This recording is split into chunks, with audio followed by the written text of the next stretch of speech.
Imagine this. You meet someone with a disability. Maybe he's missing arms, he's missing legs, he's got a hand missing, or he's deaf, or he's blind.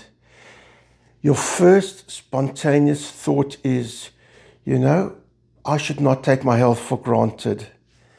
And with good intentions, you say to this person, this shows I should be thankful for what I have, or we must not take our health for granted, or something similar to that. When you say that, you most likely mean well. It sounds kind, definitely good intentions, and it is completely true. We must not take our health for granted. And yet, many disabled people do not enjoy hearing this. I've seen very often online where people talk about their disabilities and they actually say they don't like it when people say this to them. And I actually thought about it. And you know that if someone said that to me, if hypothetically I'm disabled, I'm missing legs or something, and someone said to me, I should not take my health for granted or something similar, I would not like it either. It would leave an unpleasant taste in me. But that also made me think, why? I mean, it sounds like a natural thing to say, and it's absolutely true. We shouldn't take our health for granted. So I had to come up with the reasons why it does not make one feel good, even though with good intentions. And in this presentation, I'm going to talk about the reasons why we should try avoid saying that to people with disabilities. Okay, the first reason, if I say to someone with a disability, I should not take my health for granted, or I should appreciate for what I have, that means my first spontaneous reaction is that I'm thinking about me. I'm not thinking about that person. I'm focusing the shifts on my feelings, not their life. I'm not acknowledging them. I'm reacting to what they represent in my mind. This leads us on to the second reason. It turns that person into a symbol.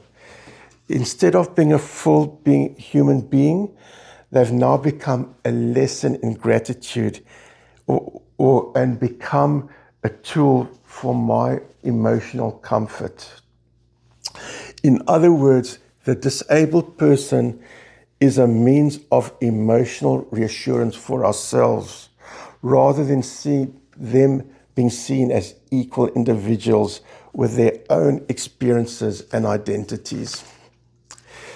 The third reason, it implies hierarchy, because beneath the message of I am lucky not to be you, behind that message lies an implicit sting, even with no malice intended, because though it's framed as an expression of gratitude, it positions that disabled person as the less fortunate. And in doing so, that person is a symbol of what we are not, or what we hope not to be. The intent is most likely kind, but that underlying hierarchy remains. And the fourth reason I came up with, it's not real conversation. So instead of opening the door to understanding their perspectives, their dreams, their experiences, it's a reflex comment that ends the exchange. And that brings up now the important question, what therefore is a good approach? So, a good approach is making the other person the focus, the disabled person. Maybe saying something like, I admire how you carry yourself, it's inspiring. Or, thank you for sharing your story, it's made me think differently. I think those are nice things to say. Another option is not to say anything. Treat that person as you would treat anyone else. Show that you care about them and be ready to help them when help is needed. You see, my final thought is I fully agree those statements are with good intentions, but often shown respect is seeing the person as more than that disability. They're not just a reminder for us to count our blessings. They are a person with their own story, their own identity, and their own values. That's the way I see it. As always, your comments are welcome. And of course, anyone with a disability, your comments are very welcome. I appreciate you all for watching. Thank you.